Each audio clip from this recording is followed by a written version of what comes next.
Il est le premier homme dans l'histoire des États-Unis à avoir détourné un avion pour une rançon. Il a sauté en parachute d'un appareil de ligne avec 200 000 $ et a disparu sans laisser de traces.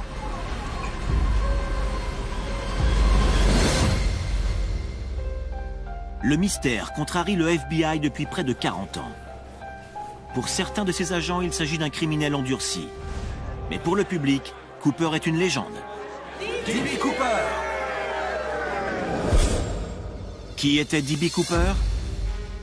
A-t-il survécu? Aujourd'hui, pour la première fois, de nouvelles preuves scientifiques pourraient enfin permettre de lever le voile sur le mystère de D.B. Cooper.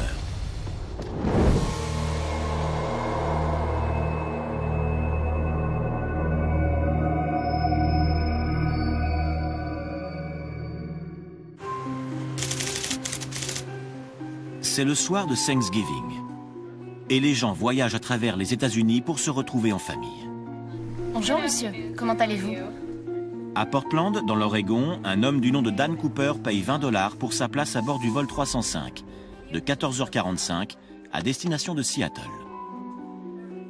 Ce vol est l'un des plus courts de la compagnie Northwest Orient. En temps ordinaire, il ne dure qu'une demi-heure.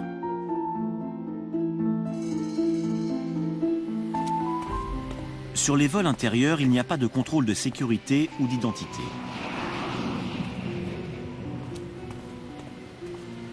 Les passagers pourraient monter à bord avec n'importe quel type d'arme sans qu'elle soit détectée.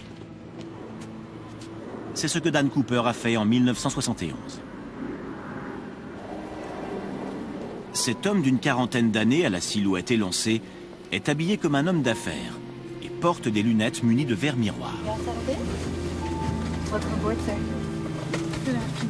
Il gagne son siège situé en queue d'appareil.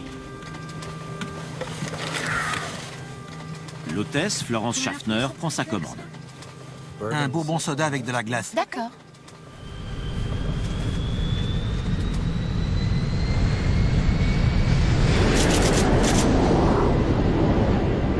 Reçu, nous quittons Portland, vol 305 Northwest Orient.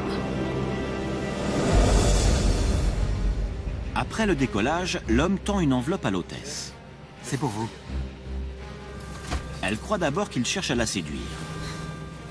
Mais son regard insistant la pousse à ouvrir l'enveloppe. Sur le mot, il est écrit « Mademoiselle, je transporte une bombe et je vous demande de vous asseoir à côté de moi. » Choquée, elle demande à l'homme s'il plaisante. Je suis très sérieux. Elle appelle sa collègue, Tina McClough. Tina? L'homme ouvre sa mallette et dévoile le dispositif de la bombe.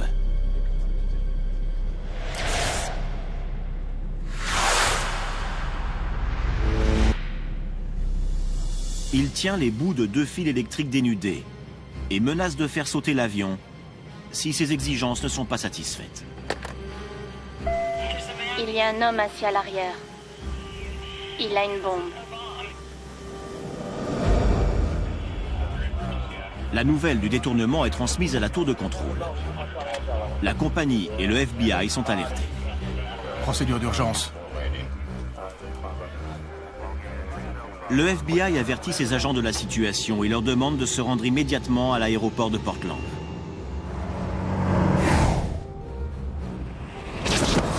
Pendant ce temps, Cooper transmet ses exigences. Il demande 200 000 $ en espèces dans un sac à dos. Il veut également 4 parachutes, 2 principaux et 2 autres de secours. Terrorisée, l'hôtesse apporte les 2 mots au commandant de bord.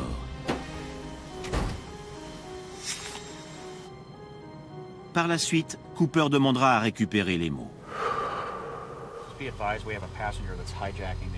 Après description de la bombe, le FBI conclut que l'homme représente une menace réelle. L'agent Immelsbach recommande à la compagnie Northwest Orient de coopérer, car l'avion est rempli de passagers innocents qui sont pris en otage et qui risquent leur vie.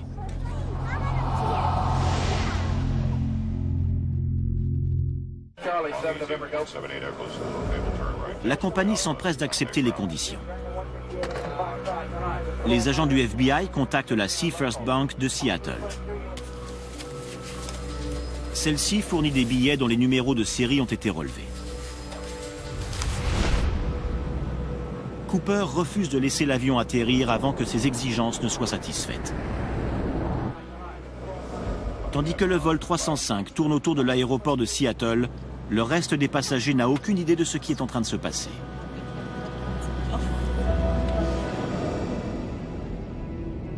En 1971, plusieurs pirates de l'air avaient déjà exigé de quitter l'espace aérien américain, le plus souvent à destination de Cuba. Mais c'est la première fois qu'une rançon est demandée en plein ciel.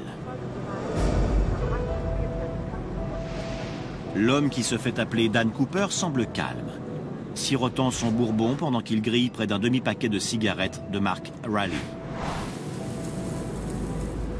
Plus tard, l'hôtesse Florence Schaffner ajoutera même qu'il avait l'air plutôt gentil.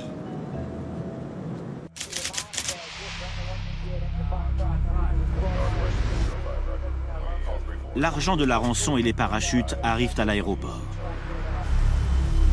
Ici vol 305, reçu.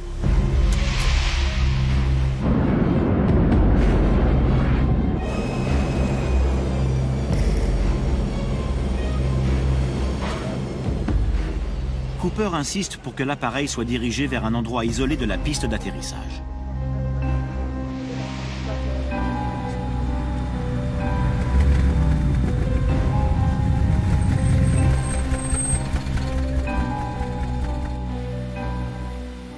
Le pirate n'a pas précisé un type de coupure en particulier. Les 200 000 $ de la rançon sont constitués de billets de 20 $. Le sac pèse plus de 11 kilos.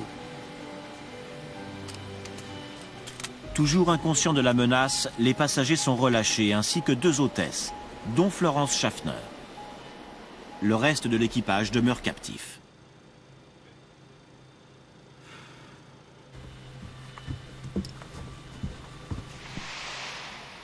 L'avion est ravitaillé en carburant et autorisé à décoller.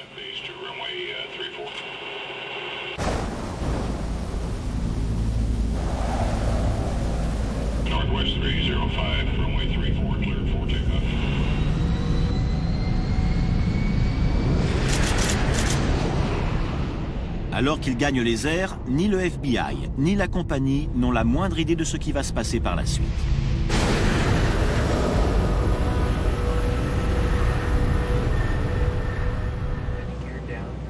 Le pirate de l'air demande à ce que l'appareil vole à une altitude de 3300 mètres, le train d'atterrissage et les volets de freinage sortis, afin que la vitesse de vol n'excède pas 320 km/h. Il veut se rendre à Mexico.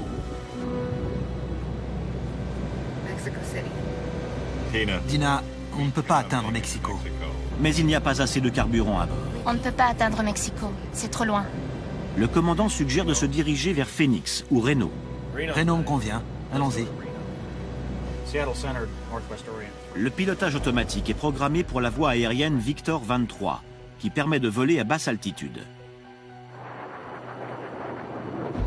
2 avions de chasse escortent l'appareil. Mais ils ne peuvent pas maintenir une vitesse aussi lente et doivent tourner en rond autour du Boeing.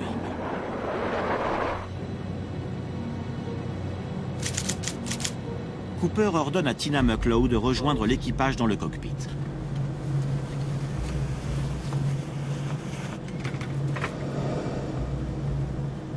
L'hôtesse remarque que Cooper attache quelque chose autour de sa taille. Elle pense qu'il s'agit du sac contenant la rançon.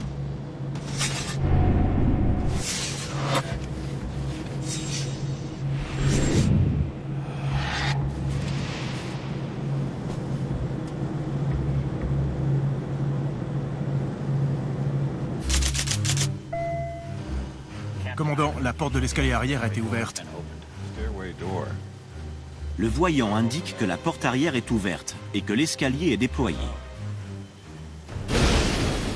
Le Boeing 727 est l'un des seuls avions de ligne à disposer d'un escalier arrière. En 1971, aucun dispositif n'empêche de le déployer pendant le vol. L'équipage redoute que Cooper saute avant que l'appareil n'explose en vol.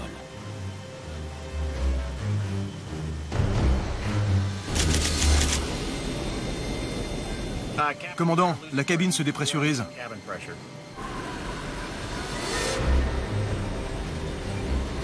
Les événements qui s'en sont suivis font débat depuis près de 40 ans. La seule certitude, c'est que Dan Cooper a disparu sans laisser de traces.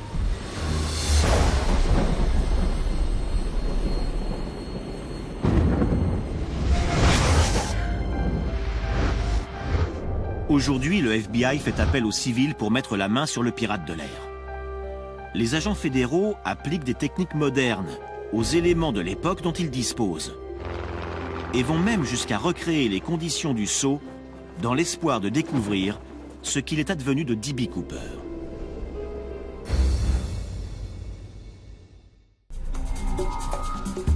À Seattle, dans le bureau du FBI, l'agent spécial Larry Carr reprend le dossier. C'est la seule affaire de piratage de l'air qui n'a jamais été résolue aux États-Unis. Le FBI affirme avoir la mémoire longue et veut afficher un taux de réussite de 100%. Ses agents sont déterminés à résoudre l'affaire. Pour la première fois de son histoire, le FBI fait appel à des civils.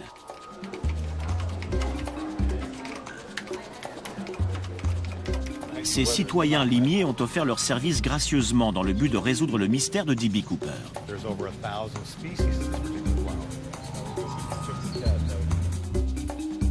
Le paléontologue Tom Kay pourrait bientôt découvrir de nouveaux secrets à partir de la cravate que Cooper a laissée à bord.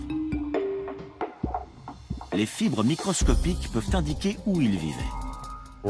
Nous espérons que ces éléments nous diront d'où venait Cooper. Mais auparavant, l'équipe examine chaque détail de l'enquête initiale.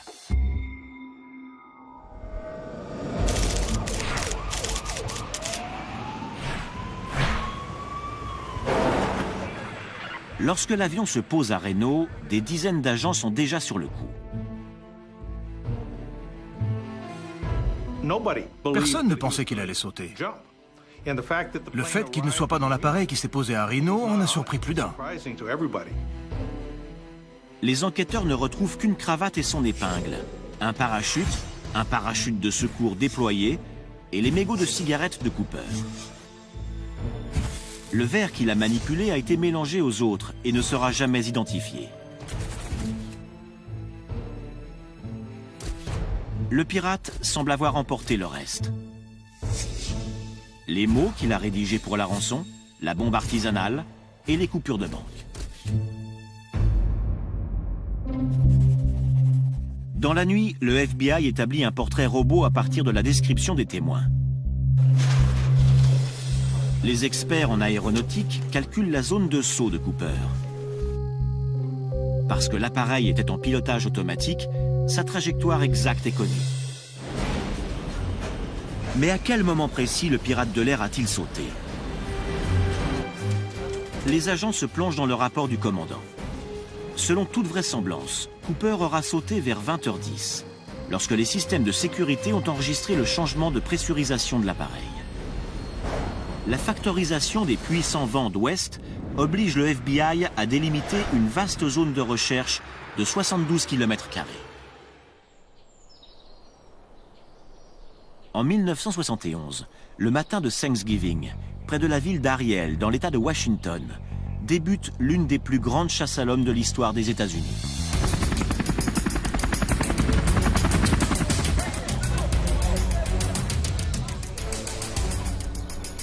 Les agents du FBI et les hommes de la Garde nationale bénéficient du soutien d'hélicoptères et d'avions de repérage.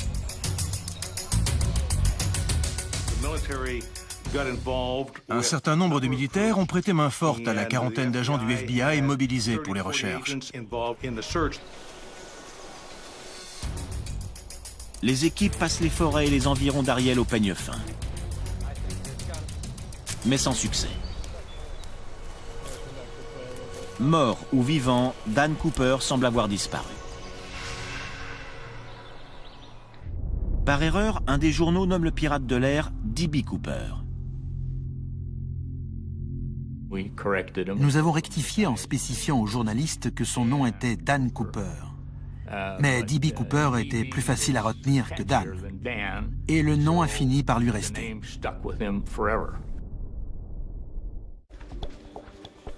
Au début de l'enquête, le FBI déduit que le pirate est un parachutiste confirmé.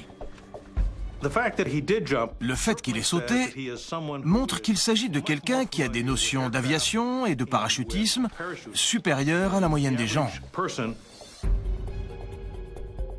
Les agents épluchent les dossiers de centaines d'anciens parachutistes et pilotes militaires dans l'espoir de trouver leur homme. Mais un nouvel élément survient. Un détournement quasiment identique convainc le FBI que l'homme qu'il recherche vient de frapper une nouvelle fois.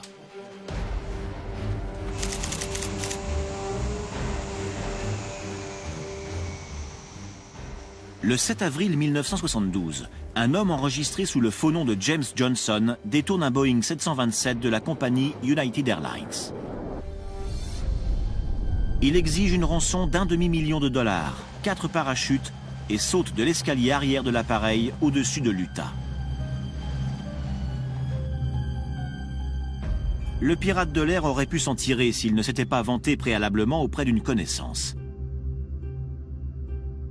L'homme a en effet déclaré qu'il aurait pu accomplir le braquage de D.B. Cooper, mais qu'il aurait exigé 1 demi-million de dollars. Alerté, le FBI se précipite chez Richard McCoy, un ancien pilote pendant la guerre du Vietnam, marié et père de 2 enfants.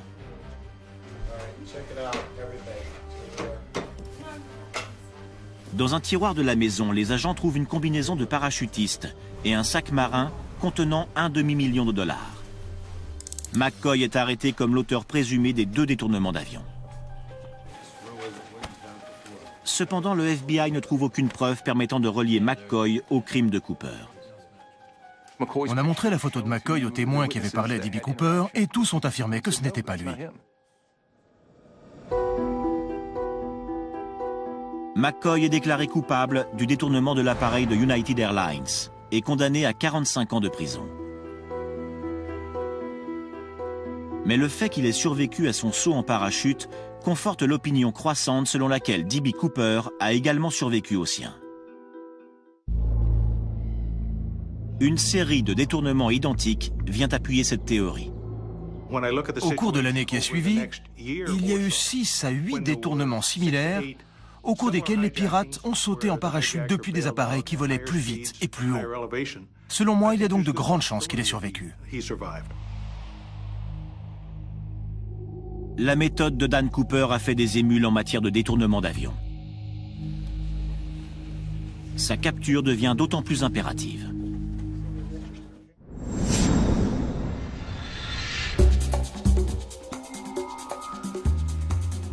Mais en 1980, soit près de 10 ans après les faits, le FBI tient une piste.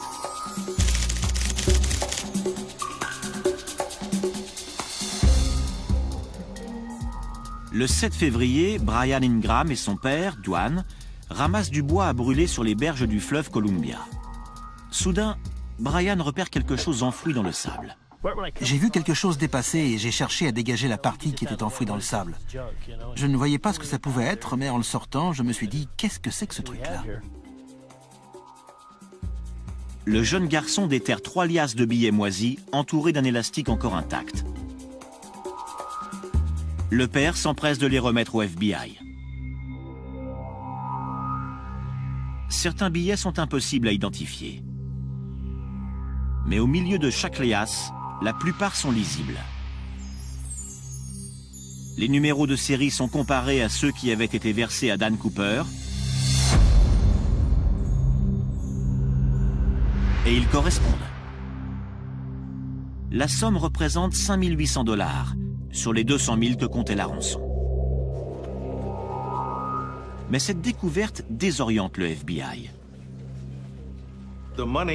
L'argent se situait en dehors de la zone de recherche que nous avions délimitée. Le fait qu'il se retrouve à cet endroit était assez déconcertant et bien sûr, nous n'avions pas d'explication.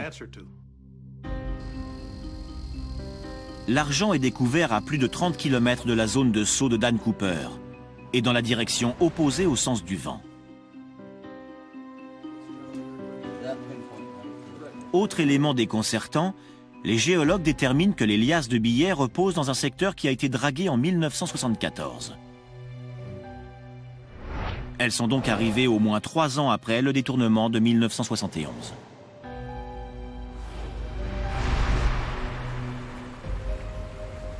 Il est improbable que les billets aient mis tout ce temps pour être charriés par le fleuve. Certains observateurs concluent hâtivement que Cooper sera retourné enfouir quelques liasses, comme pour provoquer le FBI.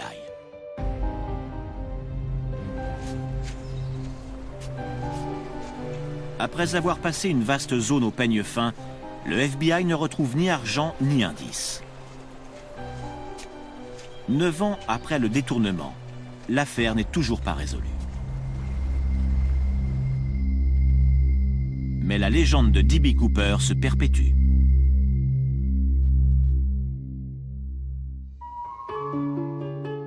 Qui était donc Dan Cooper? Un gentleman voleur ou un violent criminel? En dépit des apparences, certains de ses vieux adversaires du FBI aimeraient penser qu'il n'est qu'un délinquant ordinaire.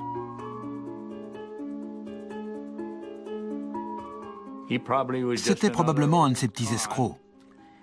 Il parlait comme un petit escroc. Son langage était châtié, et compte tenu de son âge, il avait dû mener une existence de criminel. C'était un loser. Mais les déclarations des témoins ne corroborent pas les assertions d'Immelsbach. Dans la presse, certains récits décrivent Cooper comme un fumeur invétéré et un alcoolique. Une image erronée selon Larry Carr. Je suis convaincu que D.B. Cooper n'avait pas un penchant pour l'alcool. On serait tenté de penser qu'une personne sur le point de se retrouver dans une situation stressante avalerait plus d'un verre s'il s'agissait d'un alcoolique et fumerait davantage que les 8 cigarettes que nous avons retrouvées. Cooper correspond au profil type du fumeur de la marque de cigarettes Raleigh.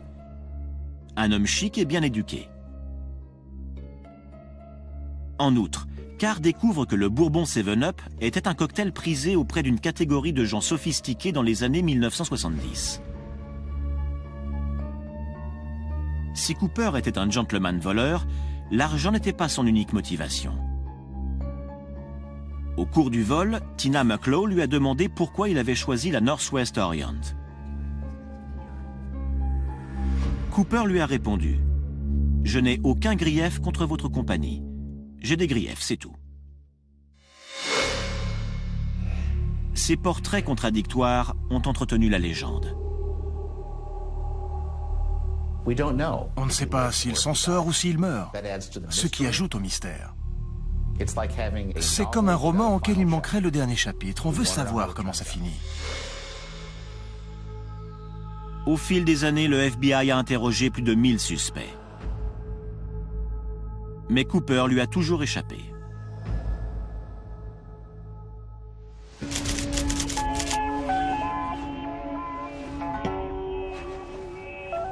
Puis, en 2007, un nouveau suspect crédible émerge de l'enquête.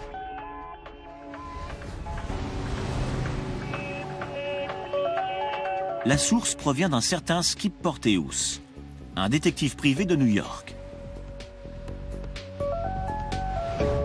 Ce dernier a été contacté par un homme qui affirme connaître l'identité de D.B. Cooper. Je lui ai demandé le but de sa démarche, et il m'a répondu qu'il savait qui était D.B. Cooper. Je lui ai demandé comment il le connaissait, et il m'a dit « Nous avons grandi ensemble, c'était mon frère. » Porteous relève plusieurs similitudes entre le nouveau suspect, Kenneth Christiansen, et D.B. Cooper. À l'époque du détournement de Cooper, Kenneth Christiansen était steward sur la compagnie Northwest Orient. Il connaissait les appareils et il connaissait la routine. Au début des années 1970, Christiansen a des griefs à l'égard des licenciements et des réductions de salaire. À l'époque, il gagne $150 par semaine. Un an après le détournement de 1971, Christiansen s'achète une grande maison dans le sud de Washington qu'il paye en espèces. Une somme substantielle compte tenu de son salaire modeste. Comme Cooper, Christiansen est amateur de bourbon et fume régulièrement. Il y a également une ressemblance avec le portrait robot de Dan Cooper. La photo de Christiansen est examinée par Florence Schaffner. Elle a déclaré que la photo ressemblait davantage à D.B. Cooper que toutes celles qu'elle avait vues auparavant. Mais cette ressemblance ne convainc pas le FBI. Il n'a jamais avoué être Dan Cooper. C'est un membre de sa famille qui a dit qu'il s'agissait de Dan Cooper, mais rien ne permettait de l'affirmer.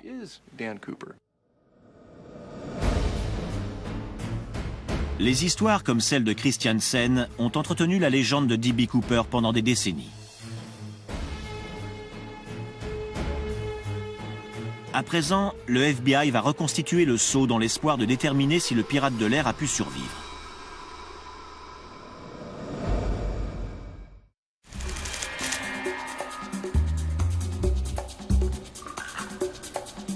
Aujourd'hui, les éléments de l'affaire Cooper tiennent dans cette petite boîte. Il ne reste que le parachute déployé, son sac d'origine, la cravate, l'épingle à cravate, le billet d'avion et les quelques coupures retrouvées dans le sable.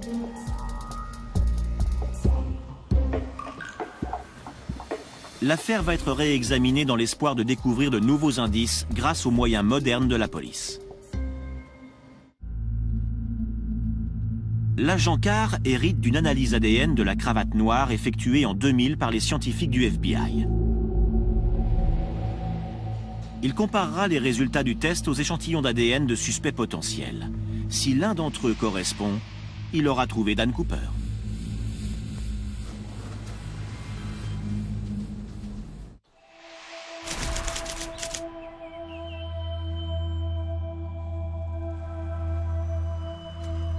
Le paléontologue Tom Kay offre ses services aux enquêteurs. Il est devenu le scientifique civil de référence. Son examen de la cravate révèle un nouveau secret, de fines particules de pollen.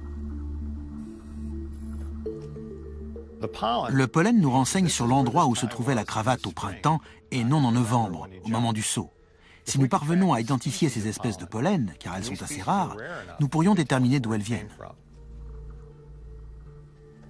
Il existe des milliers de variétés de pollen. L'identification de l'échantillon pourrait constituer une pièce vitale du puzzle. Mais les indices les plus prometteurs demeurent les 3 liasses de billets provenant de la rançon retrouvées sur les berges du fleuve. C'est l'unique pièce du puzzle en notre possession qui pourrait nous renseigner sur ce qui s'est passé une fois qu'il a quitté l'avion. Si Carr et son équipe découvrent quand et comment l'argent est arrivé sur place, ils pourraient bien répondre à la question fondamentale qui est de savoir si Cooper a survécu ou non.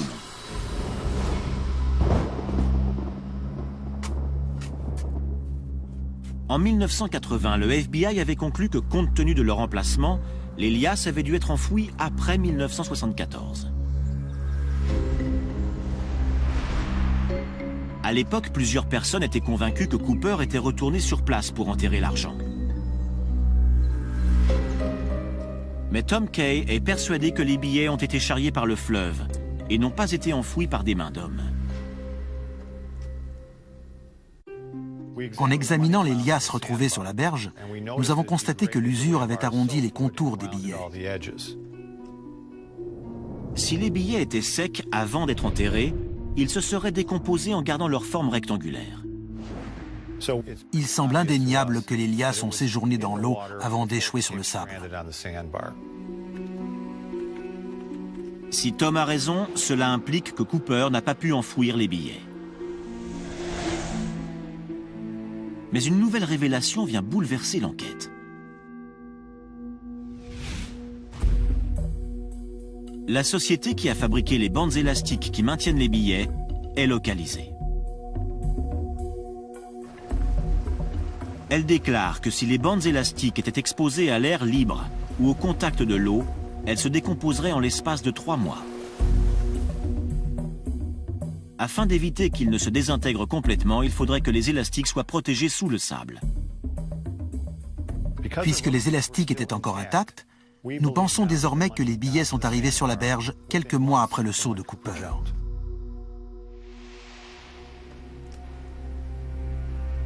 Mais cette nouvelle information est en contradiction avec la conclusion initiale selon laquelle l'argent est arrivé sur place après le dragage de 1974.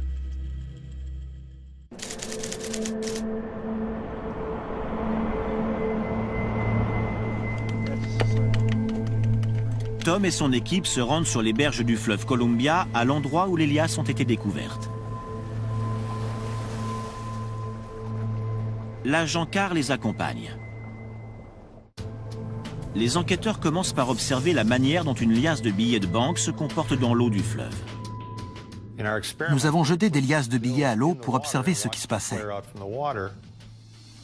C'est une reconstitution fidèle de ce qui s'est vraisemblablement passé.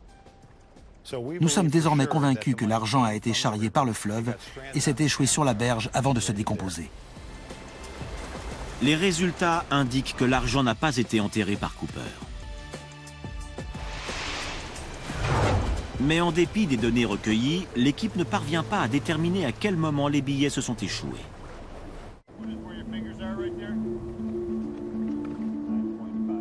Grâce à des relevés de géomètres, des données GPS et des photos d'archives, l'équipe parvient à une conclusion importante. Elle établit que le dragage de 1974 s'est arrêté à une 50aine de mètres de l'endroit où l'argent a été découvert.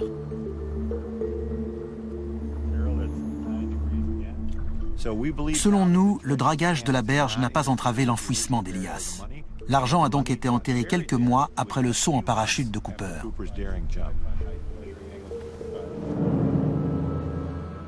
Si l'argent n'a pas été enterré par Cooper, mais a été charrié par le fleuve en quelques mois, comment a-t-il échoué à plus de 30 km de la zone de saut? Ces nouveaux éléments prouvent une chose. La seule hypothèse plausible serait que le cours d'eau ait emporté les billets. Le sac contenant la rançon a-t-il atterri dans un cours d'eau des environs? Était-il toujours attaché à Dan Cooper? Le pirate de l'air avait-il les compétences requises pour accomplir sa mission?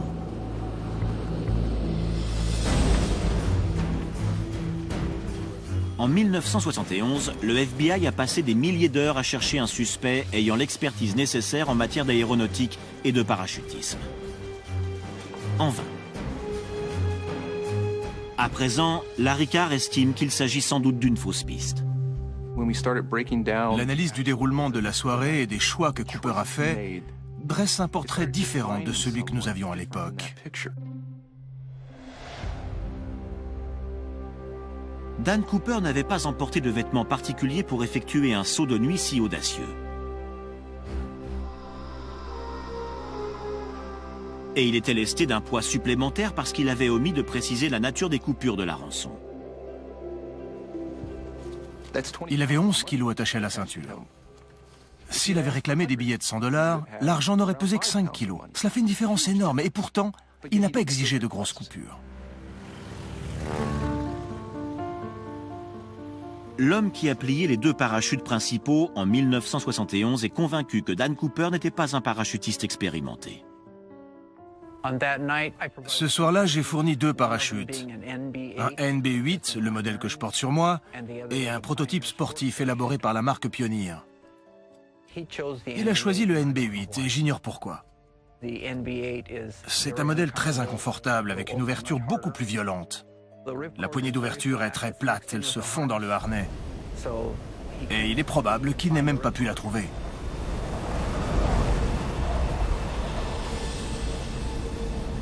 En ce soir de novembre, les éléments ne sont pas favorables à Cooper. La visibilité est réduite, le vent est glacial et le parachutiste ne porte ni gants ni lunettes.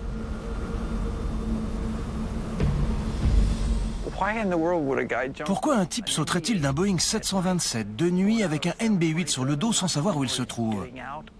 Pour moi, ça n'avait aucun sens.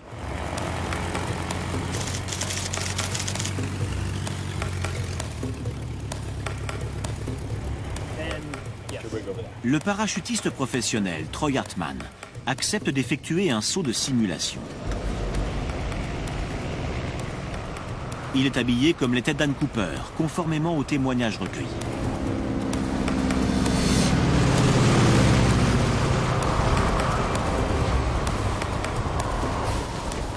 Il est lesté d'un sac de 11 kilos attaché sur l'abdomen et doit chuter en vrille afin de simuler la désorientation que Cooper a pu éprouver dans l'obscurité. Mais le froid, l'ennemi principal de Cooper, ne peut pas être simulé. À plusieurs reprises, j'ai eu du mal à bien agripper la poignée d'ouverture à cause du froid. Vous commencez à vous paniquer et vos gestes sont plus précipités qu'en temps normal. Troy Hartman est convaincu que Cooper était suffisamment qualifié pour ouvrir son parachute. Au bout du compte, il suffit de tirer sur une poignée. Ce matériel a été conçu pour se déployer, même si vous chutez en vrille. Je suis donc convaincu qu'il a réussi à ouvrir la toile. Mais en supposant que Dan Cooper ait pu déployer son parachute, a-t-il survécu à l'atterrissage? Le mystère de Dan Cooper a fasciné les gens autant qu'il a frustré le FBI pendant près de 40 ans.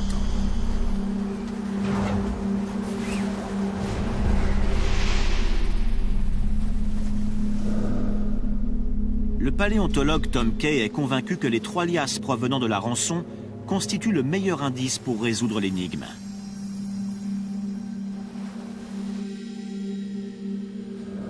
Hormis les 5 800 $ retrouvés sur la berge du fleuve, aucun autre billet de la rançon n'a été retrouvé en circulation. Tom est persuadé que le sac contenant les 200 000 $ a suivi le cours du fleuve, jusqu'à l'endroit où les 3 liasses ont été découvertes. Les 3 liasses n'ont pas pu dériver indépendamment pour finalement s'échouer au même endroit sur la berge.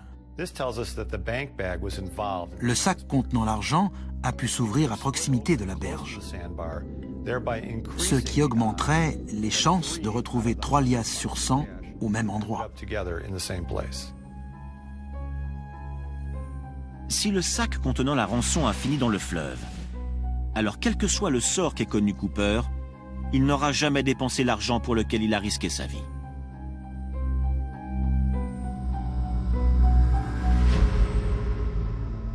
Mais comment le sac de la rançon a-t-il pu finir dans l'eau?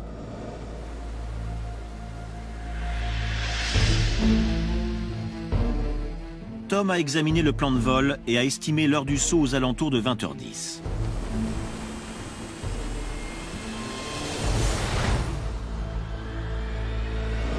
À cet instant, il se trouvait directement au-dessus du fleuve Lewis. Si le sac de la rançon, qui était secoué par des vents de plus de 300 km/h, s'est détaché de Cooper, il sera tombé directement dans le fleuve Lewis. Le fleuve a une centaine de mètres de largeur.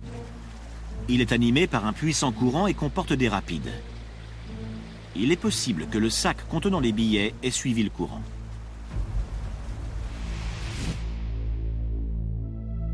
Mais Dan Cooper veillait précieusement sur l'argent. Grâce aux 10 mètres de suspente, il aura pu bien attacher le sac. Si tel est le cas, et si Cooper est parvenu à déployer sa voilure, où a-t-il atterri?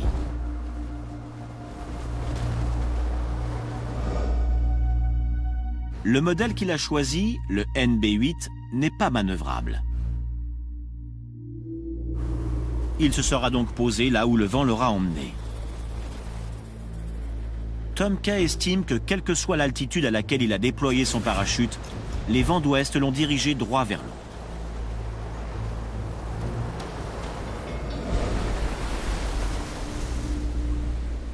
D'après nos calculs, nous pouvons déterminer que si Cooper a déployé son parachute très tôt, il aura dérivé sur une longue distance pour finir dans les eaux du lac Merwin. S'il a attendu d'être à 700 mètres du sol pour ouvrir sa voilure, il aura atterri dans le fleuve Lewis. Le lac Merwin est un gigantesque lac de retenue d'un barrage qui se jette directement dans le fleuve Lewis. À cause des nuages bas et du manque de maniabilité de son parachute, Cooper n'avait aucune chance de modifier sa trajectoire. À cette époque du mois de novembre, l'eau est froide.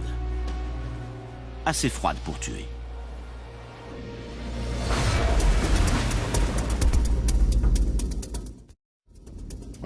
Lorsque D.B. Cooper est tombé dans l'eau, comme nous pensons que c'est le cas, compte tenu de la température glaciale, il n'a eu que quelques minutes pour gagner la berge. N'oublions pas qu'il avait un sac de 10 kg attaché à la taille et un harnais relié à une voilure par de longues suspentes. D'après nous, ses chances de survie étaient très minces.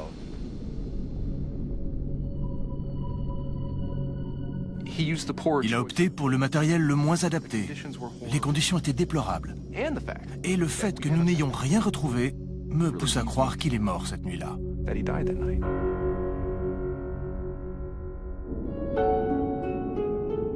Son corps à moitié immergé aurait donc dérivé avec le courant sur une trentaine de kilomètres jusqu'au fleuve Columbia.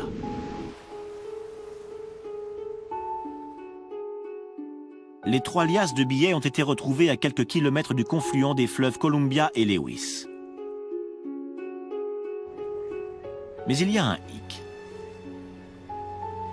Ces quelques kilomètres sont à contre-courant.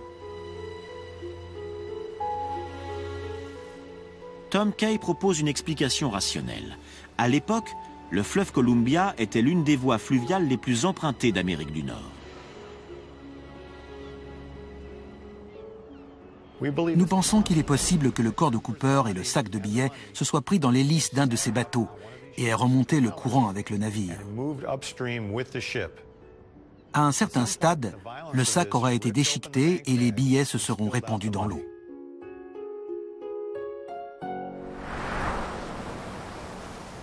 Trois liasses sur les 100 que contenait le sac ont échoué sur la berge avant d'être ensevelies par le sable. Mais si cette hypothèse est la bonne, qu'est-il advenu du corps de Cooper?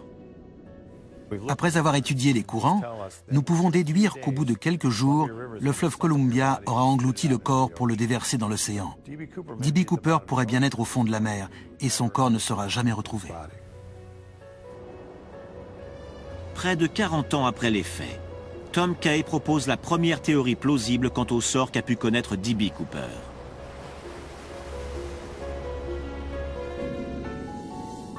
Mais qu'il soit mort ou vivant, l'identité du pirate de l'air demeure un mystère.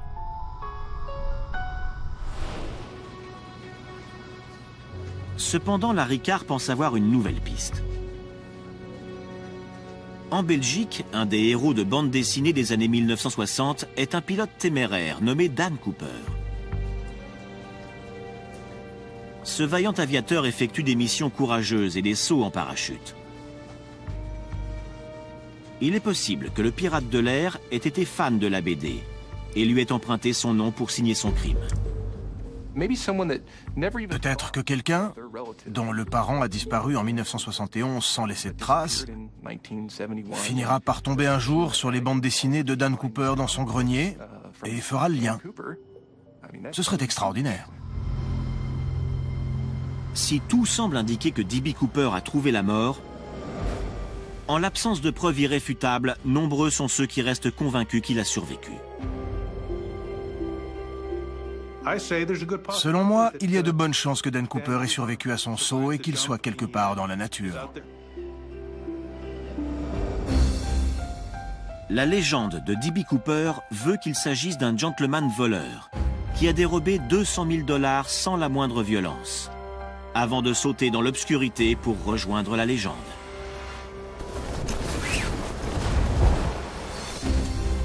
Que ce soit vrai ou non, l'histoire, loin de s'arrêter là, semble prendre un nouvel essor. Le mystère de D.B. Cooper est loin d'être résolu.